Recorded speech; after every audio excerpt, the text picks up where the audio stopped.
Well, hello everybody. Welcome again to another episode of the Facts and Fatherhood podcast. I'm your host, of course, Demetrius, and I am so glad to have the opportunity to come and be with you one more time. That's right, we are here to experience the blessing of another day. And I'm really excited about this opportunity. Of course, I always tell you that on every single podcast. I want you to know that my goal through our podcast is to help other fathers love being fathers the way I love being a father. Yeah, it's possible. You can love to do this, right? And so there's so many different things that we have been doing, and so many conversations that we have been having. And today is not going to be any different. We are going to have a great time today. So I want you to stay tuned. As a matter of fact, go ahead and share this podcast with somebody right there. Go ahead and subscribe for me, right? Hit that notification bell so you can know whenever we have another podcast, whenever we have another conversation going on, you can be a part of that. You won't miss it. All right. And then share this with somebody. Share this with some dads and moms and, parents, and share it with the children. Share it with your puppy. I don't mean, just share it. Okay. It does not matter. Just share this content, share this information with someone you know. I'm excited to have you here joining me on this journey. And as we say, men, we are working to be a good man, doing the best we can, and working to make our best better every single day. So my hope is that after this particular podcast, that it'll be exactly that. You can walk away saying, I have some more tools that will help me make my best better. I want you not to forget there are some exciting things that we have that are coming down the pike, right? I want you not to forget. I'm so excited. This thing is probably going to be releasing somewhere around Father's Day. And it's perfect. It's going to be releasing around Father's Day. So I want you to make sure that you prepare to get your hands on this book right here. Okay. It is called Like Arrows in My Hand. Listen, a lot of the stuff that I talk about is in this book. It's about a life experience, all the different things that I kind of walk through. It tells you a little bit about our story, our journey, but then it gives you some tools that I know are going to be beneficial for you in your journey, in your walk as a father. No matter what stage of fatherhood you're in, I know it's going to be helpful, right? Even if you're just looking back and now your grandpa, like me, oh my gosh, we just got back from celebrating my first grandson's first birthday. Can't get any better than that, right? So I'm super excited about that opportunity. And that little guy is doing so great. His little personality is just coming through so strong. And we had a lot of fun doing that. Also, I don't want you to forget, we have some merch that's available. We have some other things that are available for you. We have some other tools, some other resources that are available to you. So I want you to go to www.factsandfathers.com. Go over there to the shop. Check it out. There's some hoodies, there's some caps, there's all kinds of different things that are over there available for you to be able to purchase and be able to, put on a lot of those little deals that we have over there. We have a little hoodie and cap and all that kind of stuff like that that has a statement or saying on it. I decided to dedicate some of my products to the memory of my own father. And there's certain things that he used to say sometimes that was so interesting. And one of the things he used to say all the time was, boy, don't let the devil fool you. So we have all kind of caps and stuff like that. And some of them say girls, some of them say hey, some of them say bro. But the message is the same. Whichever one of those comes in front of that, just don't let the devil fool you. Right. And so we did that in honor of my dad. And so just go over there, check it out. There's a cup. You can even hold a cup up. If somebody's being kind of fly with you, you can just hold that cup up while you're drinking your coffee, your tea, and they'll see the message on there that says, don't let the devil fool you. Oh, just kidding. But anyway, I'm so happy about that. So excited about that. There's some other resources over there that are available to help you in your development as fathers, ways you can reach out to us and contact us. And so I just want you to make sure that you take advantage of those things. All right. So please, please, please, when you get an opportunity, first opportunity, matter of fact, go do it. Go. You can do and get some of that merchandise. Okay. Also, there's YouTube, there's Instagram, there's TikTok, all the things. Just check us out, man. Share some of our little shorts and stuff like that over there. And we'll be so happy that you did and appreciate your contribution to the work that we do. All right. So today I am joined in the studio, in the podcast studio today. I am joined by a great guest. Okay. He's going to tell you a little bit more about himself, but his name, check this out. His name is cool, right? His name is cool, right? His name is Olaolu Oguyemi. I think I said that right. You know, so he'll correct me if I'm wrong, but I think I got it right. He's a leadership mentor, and he's a children's book author, and he's an advocate for parenting. Right, we need that. Right, we need advocates for parenting. It is one of the toughest jobs. I have a T-shirt that says "Fatherhood toughest job you'll ever love."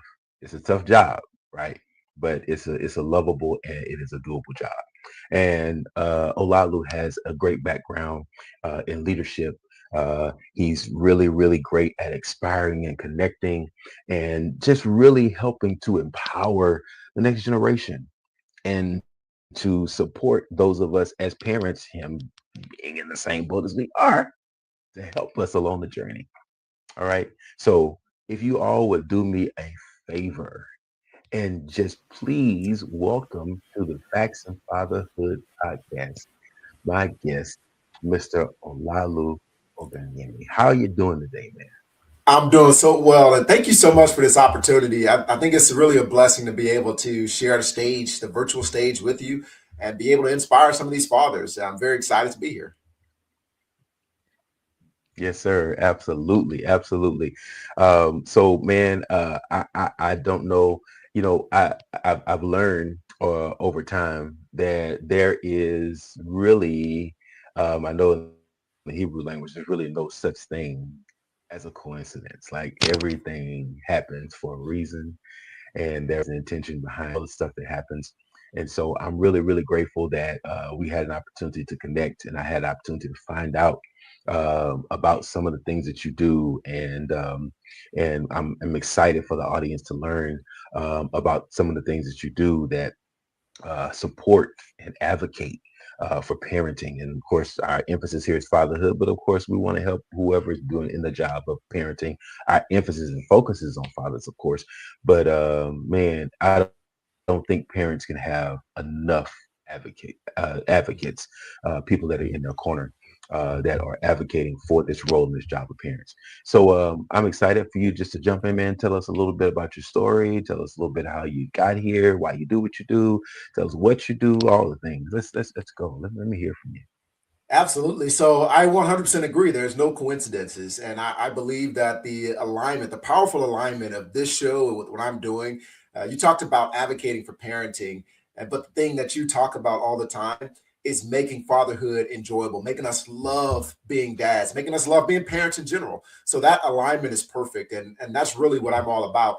I grew up the fifth of six children. Went to Grambling State University. That's what the G stands for on my hoodie, if people are wondering. And so I grew up in that area, and I grew up the HBCU. fifth. Yep, that's right. Yes, sir. I grew up the fifth of six children, large family, and we really believed in being united. We really believe in teamwork, and to this day, we still talk every single day. We text. But that all started with the foundation that my parents set for me. It started with my father, who immigrated from Nigeria for college. He actually went to Alabama A&M, so he really started us on that HBCU path. But then, you just continue to go through and you talk about all these things and these values they gave us growing up. And that truly became a part of my life throughout my entire life.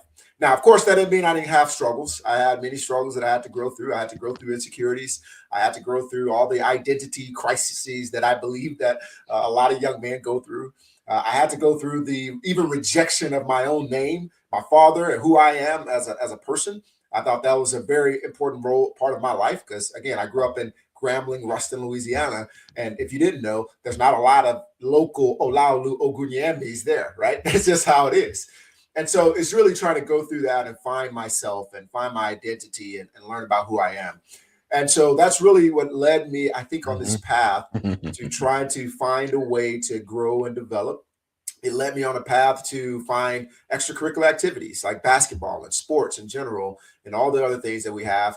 And then it led me towards the Marine Corps after college. I think that truly, as I was trying to find myself and grow into the career that I wanted to do, the Marine Corps was one of those things that I truly wanted to do. One of my mentors was Army. My uncle who fought in Vietnam, he was Army. And of course, being the guy I was, a little bit of a rebel, I said I wanted to be better. So I joined the Marine Corps. Shout out to all the Marines and really all the service members out there. That was just part of my story, and that's really what led me here today. It's as a father, a husband. I truly just want to continue my journey and the things I learn every single day, whether it be through my blog or through my content partnership with YouVersion or whatever I'm doing. It's really trying to share some of the things that I'm learning along my own journey because I think that's one of the that's a key thing that you talk about as well. We're all learning, we're all growing, we're trying to be better than the day before. And so that's really what I'm all about. I have a 16-year-old daughter, I have a 12-year-old son, and I have a 7-year-old daughter, which means my time is very full. And that's a widespread. But I'm always trying to invest in them. And the last thing I'll say is I was a young father. And one of the things that I think that was key from when we had our discussions before is that I was not prepared for fatherhood. And that's what I'm trying to help inspire other people because I know there's plenty of people out there, whether you've just found out that you're a father or you've been a father for 10 years already or whatever, you may feel like you're not prepared, and that's okay. And I just want to be able to speak into your life today. So again, I'm very happy to be here, and I thank you for the opportunity. Wow. Wow, man, thank you for being here. Thank you so much for taking the time to be here with us. Um, that story that you talk about, what you mentioned just a moment ago, it really resonates with me because this is part of my why. This is why I'm spending time doing a podcast. This is why I'm spending time trying to produce content and trying to do things that I think would just help to support. I tell people I am not some guru. I am not some board certified expert per se. Clinically trained, classically trained, developed.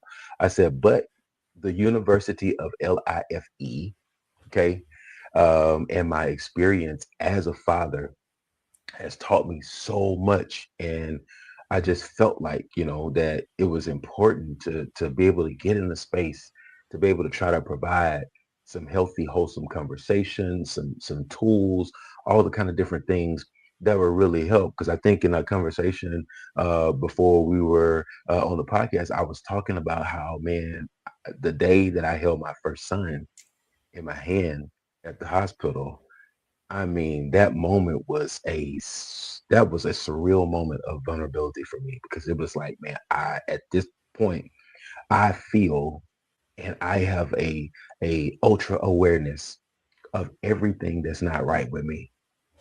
Every vulnerability, every liability that I have, I'm aware of it in this moment, and I feel so unprepared.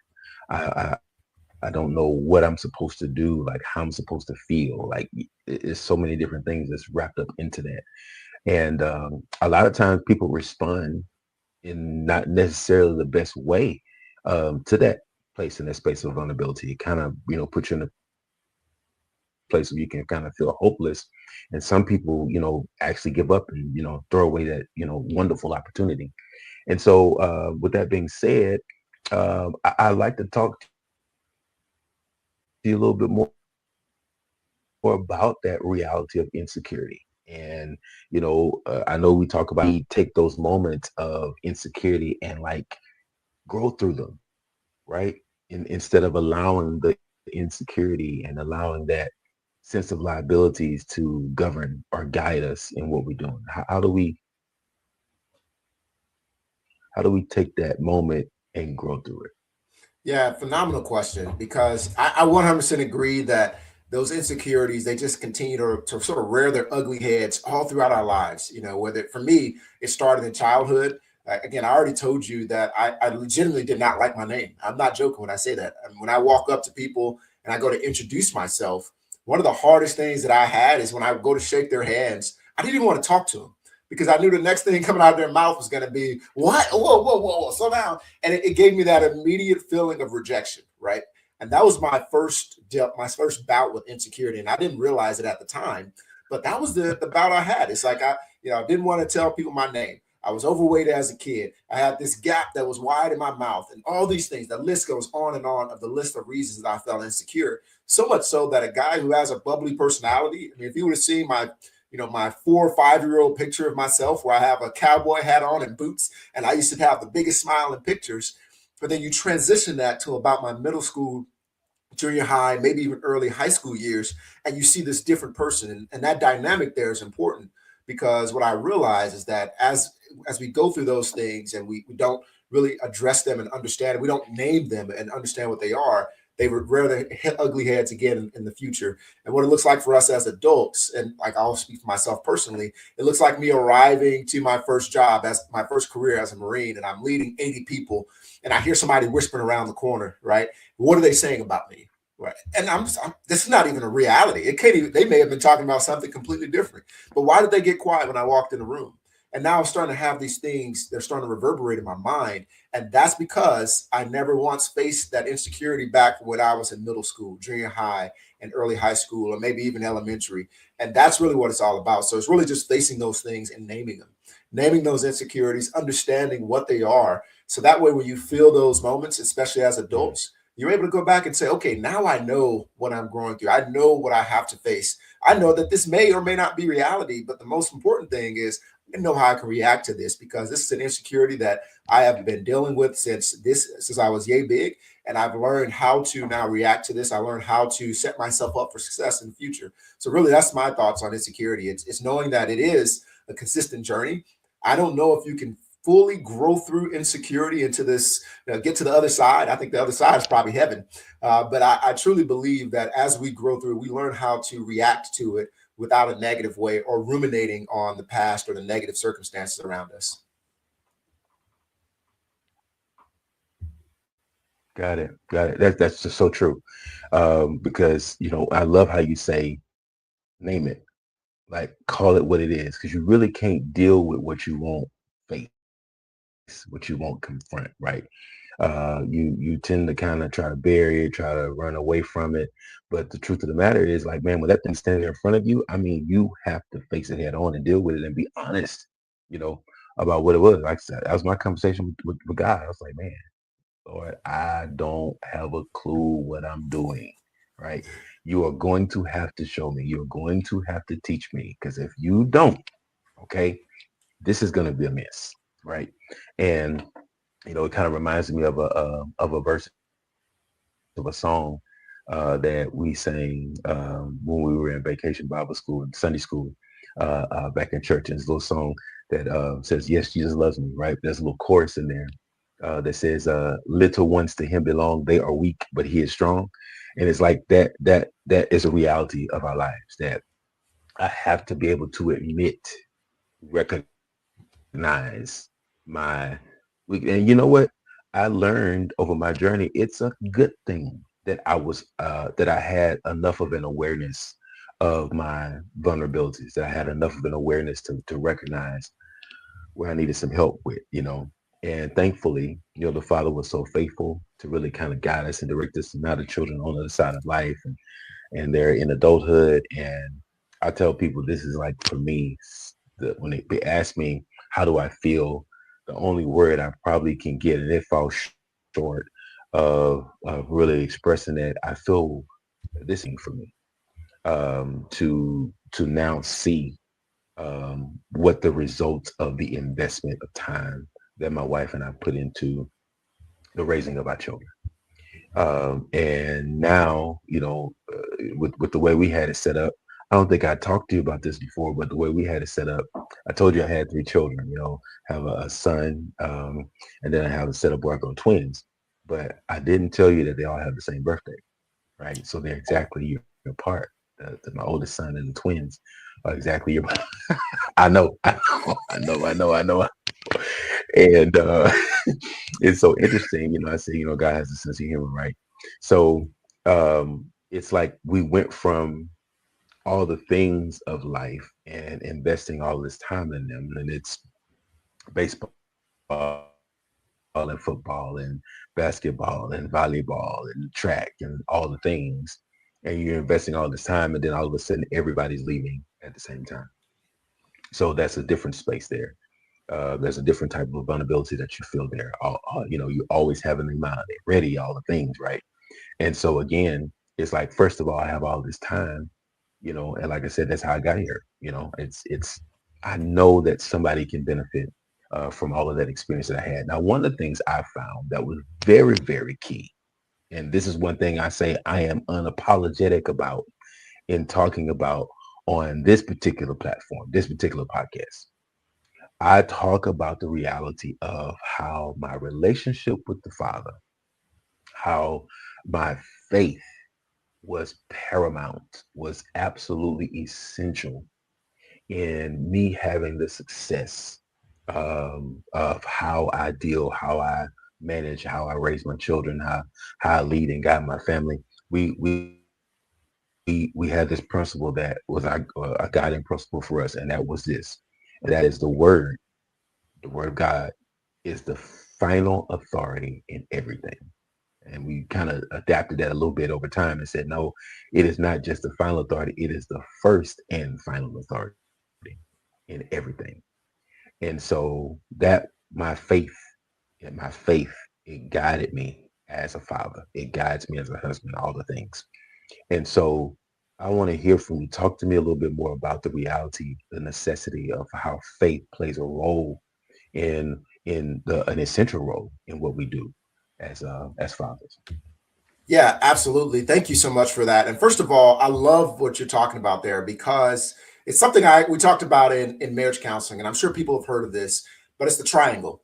And I love the idea of this triangle when you have people going on varying paces on the triangle. It seems like if you're here at the bottom of the triangle and you go opposite directions, a lot of times it feels like that's how it feels day to day, right? But I think that the faith that we have serves as the values, that God serves as the pinnacle, the top, the apex of that triangle. So no matter how far off we may drift throughout the day along the bottom of that triangle, so long as we all point ourselves back to God, at the end of the day, we're going to meet each other. And that's where I think that really our faith plays a huge role in just raising resilient families and raising these close-knit families, because no matter what, at the end of the day, you have values that you believe in. One of the things, for example, that we grew up with is that let not the sun go down on your anger. That's the way we talked about it. And I may have misparaphrased that. I apologize to the Bible scholars out there. But the point is, don't allow yourself to go to bed without resolving your conflict. That was one of the foundational principles in my home growing up. And so when I become older, I start thinking about this. When I'm with my children and interacting with my wife, of course we're going to go separate ways. We're all different people. It's 5 humans and a dog in this house. And I can tell you, we all have our own agendas going on day to day. We're not always there thinking about each other.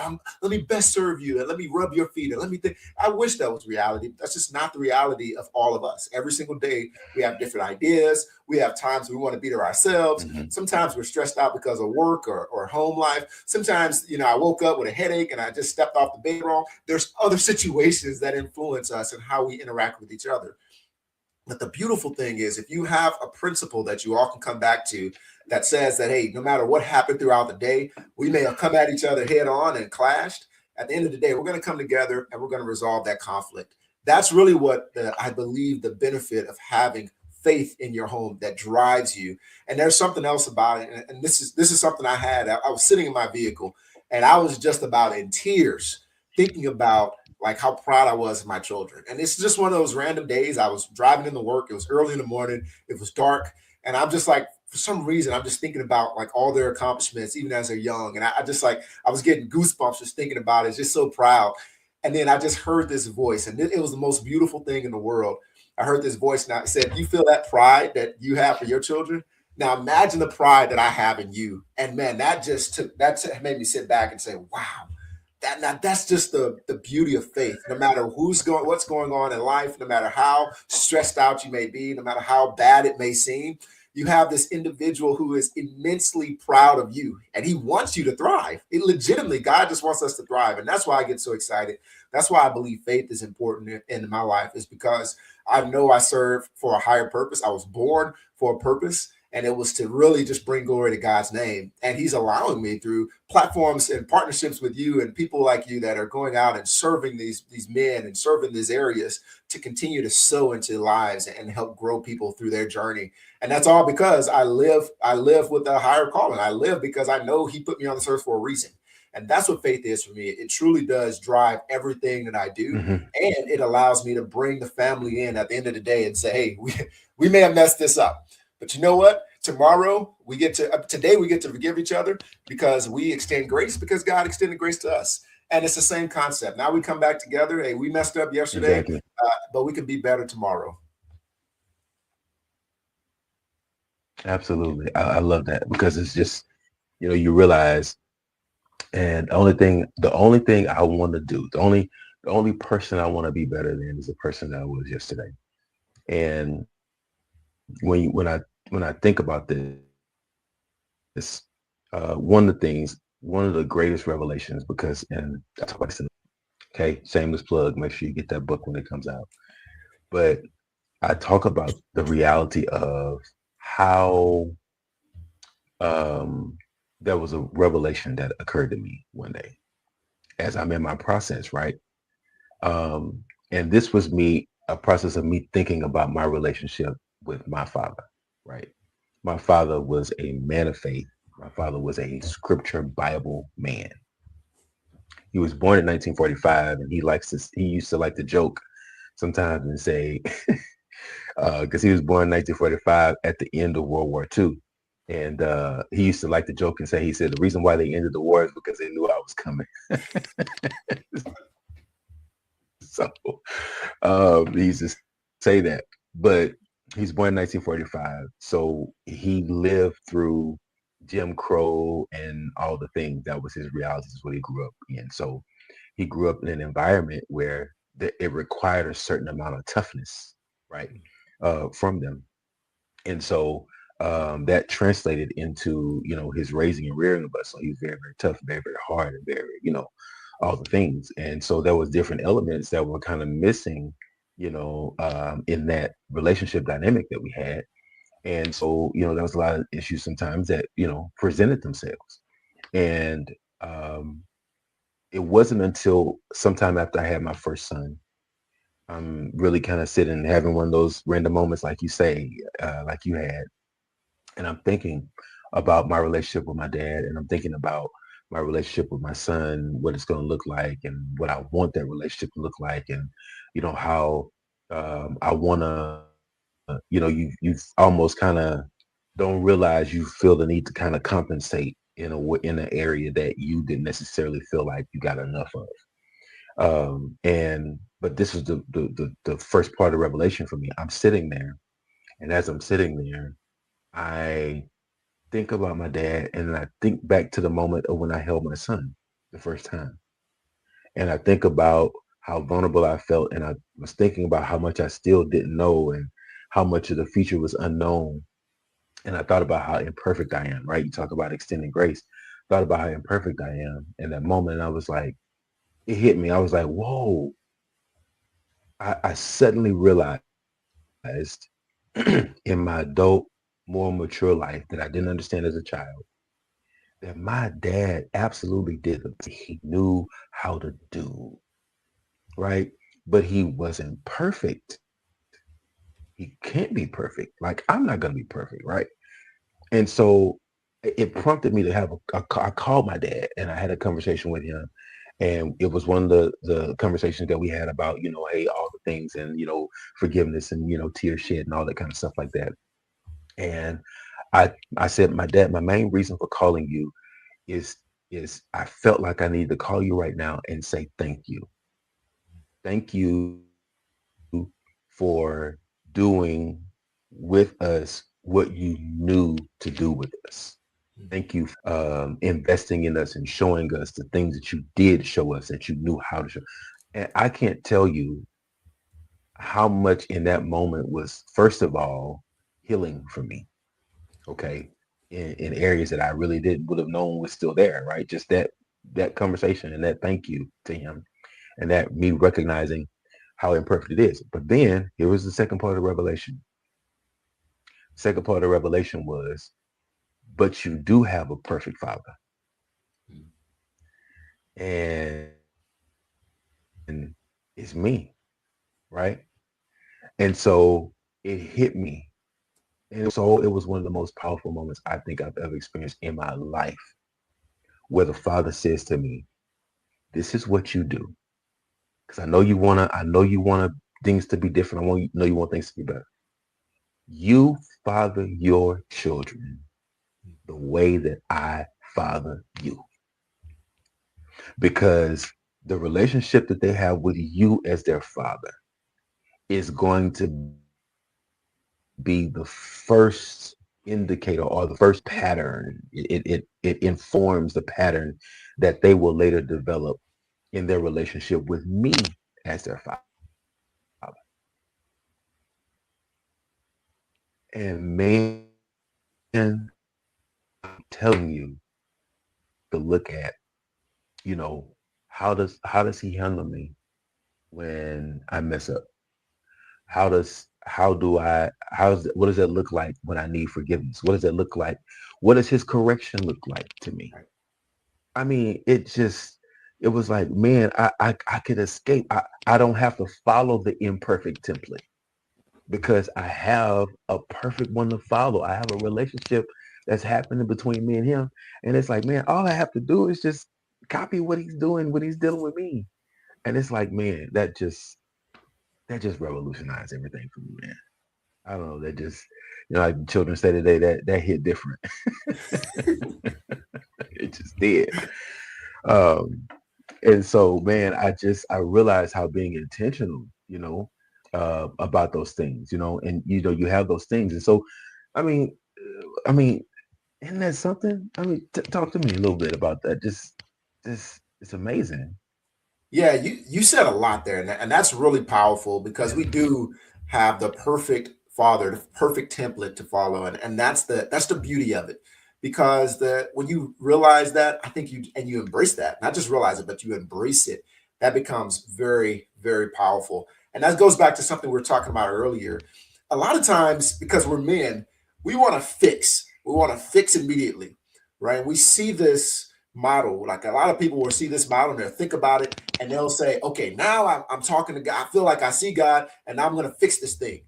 But sometimes what we have to do is stop and take awareness, have awareness of what's going on, have awareness of what it truly means. Because before we could say we're going to implement this, and this is part of like actually the concept that I call lead last. There, lead last just simply means that there are things that you have to do before you can be an effective leader. That means that you're going to lead last. And in this case, the thing that you need to do is you need to understand who God is. You have to understand his character. And that's why things like reading the Bible and studying and going to Bible study, learning from people, that's why it's important so you can understand his character because you can't replicate what you don't truly understand. Because you can, if you did, you'll go to Hmm. some of the Bible and you'll say, oh, well, God has a wrath. I can go through and I'll just tear up my house because, God gets angry and he can tear up the house. But you need to read the Bible and understand it in context. So that way you understand that God is a Right. loving father. That's what the whole gospel is about. It's about the love of Christ, the sacrifice of Christ. And that's what we're trying to do as parents, as fathers, is we're trying to learn every single day how to sacrifice for our children. Now, what does that look like? I love when we talk about this Hmm. word sacrifice. I love when we talk about the word love because we're really talking about giving up Hmm. something. And what is that something? In today's world, I like to equate it to simply sometimes giving up your time.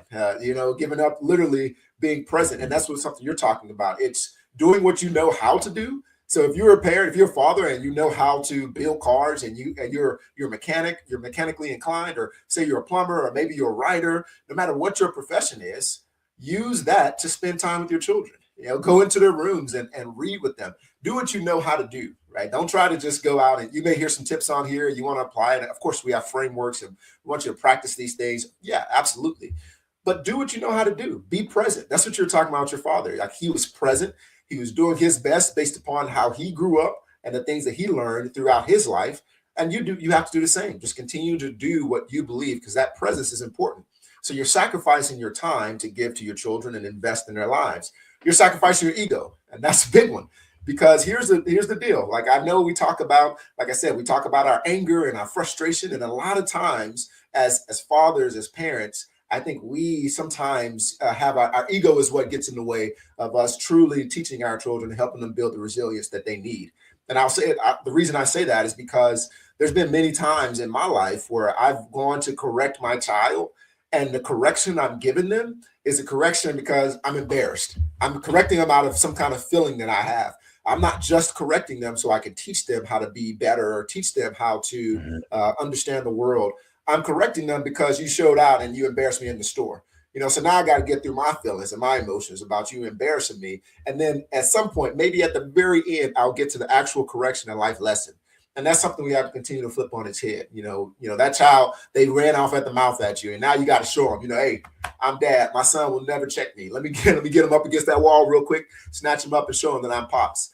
But then are you really teaching him the lesson that you need to teach him? Or are you really responding because of your ego and your emotions? And that's really one of the things we have to sacrifice. Again, that's time, that's emotions. And it's sacrificing. Sometimes it's just straight up sacrificing the things that take our attention away from them, our distractions. And I know it's tough, especially for creators and for busy men, for professionals, because in this world, like when you leave your workplace, they even give you now devices that you are expected to take home. Because it used to be, oh, well, I did work at work and I do home and home. And I say used to be, I haven't been working that long. I was commissioned in the Marine Corps. So I started my adult life really in 2012.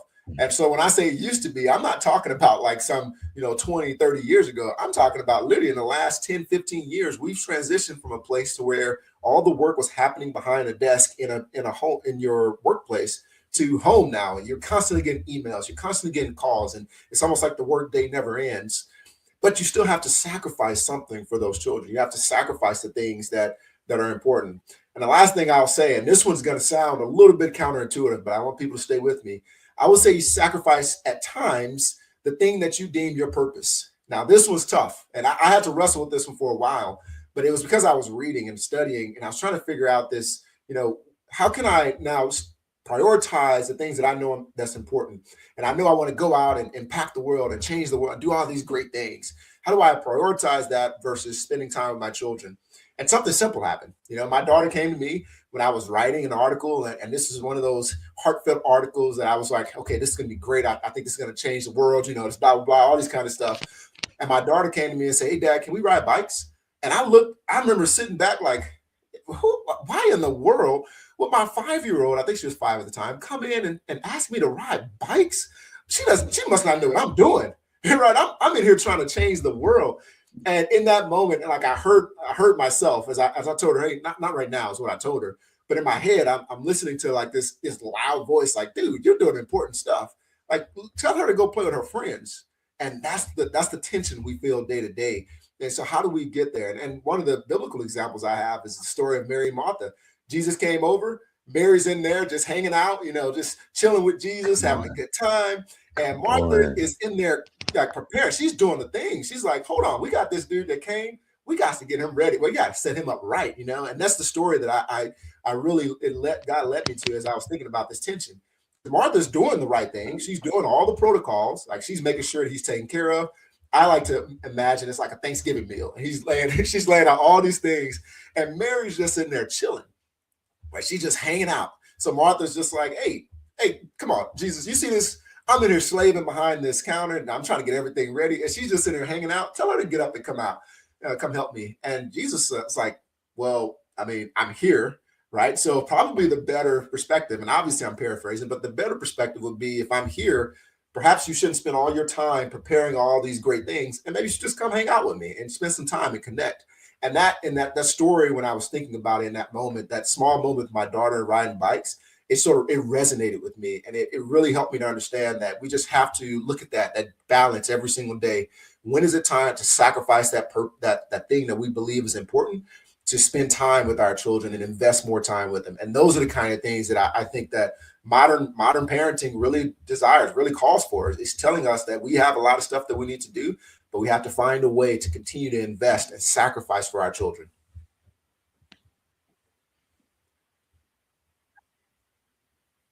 Absolutely. Absolutely. I totally agree. One of the words that I find very, very powerful is the word balance, right? When you don't have balance, you tend to become victim of extremes, right? And you tend to go to the extreme, in one way or the other. But balance is important. It's important to our life. It's important to our walk with the Father, raising our families, all things. So I find that to be very, very good, helpful, wholesome, practical advice that we can utilize, because we definitely want, we're spiritual people, but the reality is that our lives really are based on practicality of following these principles, these guiding principles that really lead us and govern us, in the things that we do. We're I'm having so much. I'm enjoying this so much. By the way, I just want you to know that. But I also want to kind of just highlight a little bit about how you really are passionate about, helping to keep children out of prison, out of the penitentiary, out of the penal system, and equipping them and helping them to lead. Um, so talk to me a little bit about that, and what you feel, is an essential role, things that need to happen to prevent that from happening. Yeah, so one of the things that when I was talking about this back home, I was talking about how we need to be passionate about it. We need to get on board. We need to figure these things out and continue to work. And I'm talking to these young men like, man, you can do this. You can blah, blah, blah, and all these things I'm giving them. And the key question that was asked to me is, what's the alternative? And that was heartfelt, because I was like, okay, what do you mean, what's the alternative? You go to school, you get your degree, you make money the legal way, blah, blah, blah, blah, blah, all these things. But one of the things that we have to realize is that a lot of these young men and young women are facing immediate problems. So our long-term solutions, or our 5, 10 year plan to improve their life, quote unquote, may not work for them. And so what we have to start looking for is immediate solutions to immediate problems. And that's where we all step in. This is where, when you're talking about, let's talk about the problem of identity and insecurity. One of the problems with identity, specifically when you're talking about trying to keep young people out of the penal system, is that they start to identify with someone else who is guiding them and influencing them, right? And why they're doing that? Because there's a void, there's a gap there. In many cases, there's not a lot of extracurricular activities and things that they can participate in. There's not a lot of mentorship programs. And so their model, their alternative, is to go to their older cousin, their older brother, people who have these street smarts that they believe is the right answer. This is the alternative to what they're doing. In many cases, though, if you have healthy programs, no matter whether it's a basketball program, it could be intramural soccer, it could be, my mom, she did a sewing program for us. We did jump rope, drill team. There's all these programs, whether it be your church or your school, no matter what, or you're just in your neighborhood and you see the need to do a skipping rope competition or something like that. You just want to bring kids out that do, jump rope or whatever it may be. Go out and start helping to create these programs to get children involved, because that's the immediate need. In some cases, they're looking for an identity. A lot of us want to have some kind of higher purpose for living. And many times that immediate thing that we see there is the identity. The second thing I will say, one of the biggest needs is that there's a lot of poverty. What you'll see is that if you were to look at the areas, if you zoom in on these areas that are impoverished, a lot of problems that we see is those petty crimes that lead to that 3 strikes you're out rule. A lot of those are driven strictly by economics. It's very simple. You have to have money to pay the bills. This is not anything that's advanced. We know this. But the Hmm. problem is, if we tell somebody that I'm going to pay you $5.25 or $6 or something here, and they know that their parents are behind on medical bills, or they're behind on light bills or whatever have you, they're not going to come to you for a job. they're not going to come to you and say, okay, well, I'll take your legal money, when they know they can go out and make a quick, fast $400, $500 here and there right there on the street corner. And so, really, that's another opportunity. And this is one thing I would say my papa did a phenomenal job. He did this, and he's not my real papa, but he's a guy, he's a pastor, and he truly invests in the community. But he would find work to do in his yard, right? He will find work to do at other people's houses. And I mean, I learned so many odd jobs with him. It's not even funny. Whether it be, doing landscaping, I've worked on cars, I've done some of everything with this man. I worked on a chicken farm, it's just some of everything we've done. And it's insane to think about. But what he was doing is he's trying to provide opportunities, because the alternative, as we talked about, the alternative is I'll go get quick cash, and in some cases you may get away with it. And typically I've talked to deputies, and I know this how it happens. You get away with it for years unless you're just blatantly obvious right in front of a police officer. They build up the case against you. And then once you have a little bit more and they can actually throw the book at you, now you're in prison. And they're trying to help track that system and figure out who's higher in the chain. And so these are the things we have to understand. So if we're going to go and serve, the biggest thing is I truly believe that we have to understand the environments that we're serving.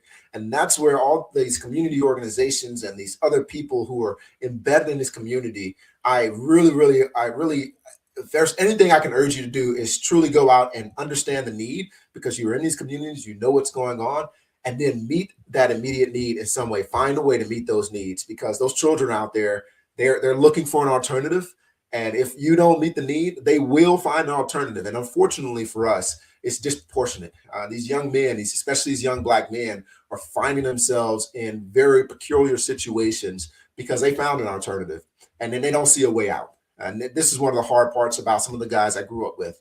Once they get into the system, it becomes a part of them. One of them I talked to, he felt it. He's like, yeah, the prison is just like military. And at first I was like, what do you mean it's just like the military? He's like, well, you go through a life altering event, and you build your friendships, you build your community, you build this, you build that, but then you get out. And then what? You get out and you can't get a job, you can't do this, you can't do that. There's a list of things you can't do. Some can't come within certain distances of their family or their kids. And so you have this list of can'ts. So it's like, well, what's my alternative, right? I go right back into the system. And this starts at an early age, and it's just cyclical. And that's one of the things I would say. I would say that we just have to continue to try to invest in our young men, continue to invest in these young people and all nationwide, and continue to just try to be a part of their transition story. And that's where I think we'll grow. And if we just do that, I think the world will be a very good place. Meet the need, the immediate need, and continue to invest and grow these young people.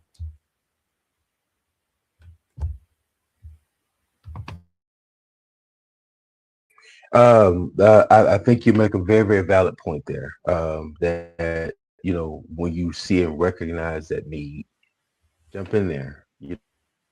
Find out what it is you have to offer. Jump in there, work to fill it out. It makes me think of a passage of scripture that says, "Whatsoever do it," and then go forth and do it with all you might. Now, what's interesting is I want to talk a little bit about as we kind of start to wind down here, which I'm so sad about. We may have to do this again, but I want to kind of talk about some of the things that you have available, some of the resources that you have available. I understand there's a website. I believe I have this right. The website is www.parent-child-connect.com. Did I get that right? I think I got that right. And I went on the website. Listen, y'all want to go over there. There's some really good tools that are available over there. I saw that there's some children's books that are over there. My funny thing is my grandson, he's one, right? But because of the way my daughter-in-law and all that, and son deals with them, he likes books. And of course, he can't read at this particular point in time, but I mean, he likes books, and he likes this thing he likes to do where when they're reading the book to him, he likes to be the one to turn the page. It's so funny because she said she was reading the book and she turned the page, and then he kind of looked at her like, "What are you doing?" So he turned the page back, and so he wants to turn when it's time to turn the page. So funny, but um, he has some books over there, some good children's books that are available over there, that are available to check out. In particular, there's one that's called Crow from the Shadow, little children's book. And tell us a little bit about what, inspired that book. I think you probably already mentioned a little bit about what inspired that book, a little bit more about your resources, yeah, social media, all the kind of different things like that, where we can kind of learn more about you and your content and your work. And then, of course, I would love for you to just share with us, maybe a parting thought, something that you hope that the listeners, in particular, out of all the things, walk away with from this conversation. Yeah, absolutely. Thank you so much. And you definitely got the website right. It is parent-child-connect.com, just like you said. And on the website, you'll see all kinds of resources. There's free downloadable resources. Like you said, there are my children's books. There are the YouVersion content partnership. You can go on there and see all the Bible app or Bible plans that we've done through that Bible app. You can see all these things that ways to contact me, because I love reaching out and meeting new people. It's all on the website. So if you go there, you'll see it. And to talk about Crow from the Shadow in particular, Crow from the Shadow really came from a personal spot. We've already talked about growing through our insecurities and trying to figure out what our identity is. But there's the other part of this, the shadow, that's this, I didn't define it, but it's loosely defined as a person, place, or thing that tells you that you cannot achieve your goal. And you're going to sit down with the child and explore this story together. The idea is a little abstract, but I love it. That's why I made it rhyme, because it's abstract, but we tried to make it sort of realistic and rhyming, and it has some flow to it. The idea behind it, though, when you get to the end, you find that Crow has been told multiple times that he likes this, but he shouldn't do that because the shadow said he shouldn't do it. And in the end, it says only one can determine my future. That one is me. And that's the message we're trying to convey through Crow from the Shadow, is to allow parents to sit down, or adults to sit down with children and reinforce that, yes, the shadow exists. We cannot deny that the shadow exists. We have to confirm that that shadow exists. As we already talked about, give that shadow a name. And then lastly, help them work through overcoming that shadow so they can truly achieve what they are put on this earth to achieve. So that's what Crow from the Shadow is really about. It's about finding ways to connect with children. And I have to acknowledge what your children are doing with that 1-year-old, because I think this is an important part. Reading books to children is really important. Yes, there's guys on YouTube just like me. I've read books aloud. I've read my books aloud on YouTube. So if you're interested, you can go see them. But there's still value to you, the parent, the adult, sitting down, looking at that child, or even if they're in the womb, and you're reading alongside them. You're reading to them because they're seeing your facial expressions. They're learning from your inflections. They're learning how to speak. They're learning vocabulary. They're learning how you're dealing with emotions. So if you're reading something that's emotional and they see you get emotional, they're learning how to deal and regulate those emotions. There's so many things that they're learning from reading. So I always encourage parents to read, read, read. I am also a literacy advocate. I love books. I don't even know how many books myself. I refuse to throw them away. I'm pretty sure I have at least, 200-300 books in my house right now, whether it be children's books or my own personal collection. I advocate for reading, reading, reading with your children. And the biggest thing, if there's a parting shot, aside from getting and reading with children, and just for the record, if you have older children and you're like, well, how do I do that? Just make it a book club. It's pretty simple, right? You find a book, an article, or whatever it is. You guys read it together, and you have that discussion, just like a book club would. Don't overcomplicate it. I think it's that simple.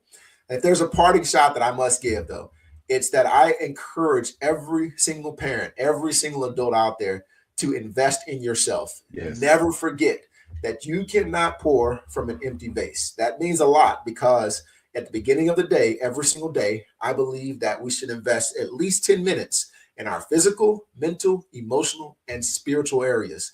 You can combine them if you want to, but you should do at least 10 minutes in each of those, because you have to fill yourself up. You're not selfish because you want self-care. In fact, it may be the other way around. If you're trying to pour from an empty vase, that may make you selfish. But you have to prioritize your self-care, make it a non-negotiable, and ensure that you're always pouring back into yourself. So that way you can truly pour into everyone else. Again, I really appreciate this opportunity. This has been, I can continue to talk for the next 3 hours if we had the time, but this has been a really enriching conversation, and I appreciate you. Absolutely, man. Same here. I appreciate you. Thank you for taking time. Thank you for being in the space, to providing the support, for being an advocate for parents all over. It's so important. It's important work. It's needful work. It's essential work. It's a calling that I believe is from the Father.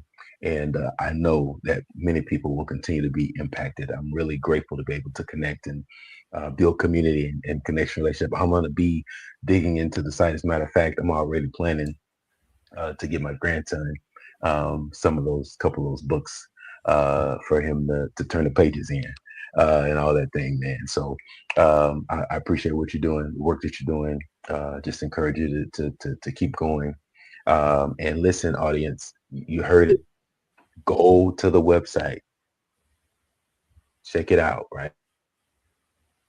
Go and get those books. Go get those free downloadable materials, right? One of the things I learned was learning that in order for me to be a better father, in order for me to be a better husband, I had to first start with being a better man. And so the development for myself, the growth for myself, right? Sometimes we like to use the terminology, well, you got to go through things in life. Well, yeah, it's better. You do have to go through things in life, but it's better to grow through things in life. Mhm. And so that's what we want to be doing while we're found guilty of growing through things in our lives. And know that, at there's a reward, right? There's definitely a reward at the end. I'm like I said, I'm sitting here with adult children now, and I'm looking at them, watching them demonstrate the things that my wife and I put in them, the lessons that they learn, as they follow through and make their own errors and stuff like that. They know how to make the corrections, and it's so rewarding. And while I was there playing with my grandson and just looking, at the life that my daughter-in-law and my son are building, it's like, man, this is so rewarding. Listen, I am hoping, and I'm saying it again, man. I want you to learn to love to be a father. It is one of the toughest jobs you will ever love, but it is one of the most rewarding things to be able to witness and see the fruit of your labor. All right. Olaolu, man, I can't tell you how much fun I have had, how much I have enjoyed this conversation, how much I'm looking forward to engaging again at some point, and just kind of talking and connecting and building more relationship as far as this is concerned. So I thank you so much for your time. Thank you all, the listening audience, for being in and good takeaways from this conversation. Some tools, even if it's just, hey, I'm going to get started here. Know that he's already told you. You can go to our websites, the both the websites. There's a way for you to get in contact if you want to, talk and have some conversation sort of things. That's available for you. So please, by all means, make sure again, like, subscribe, hit the notification button, share, and man, replay this as much as you need to be able to get what you need to be able to go further in your journey. All right. So thank you all. Thank you, my brother now, Alalu, for joining us and being a part of our conversation today. Thank you all so much for being a part of this journey with Facts and Fatherhood. Stay tuned. There is so much more to come, and we are excited about what's up ahead. See y'all next time.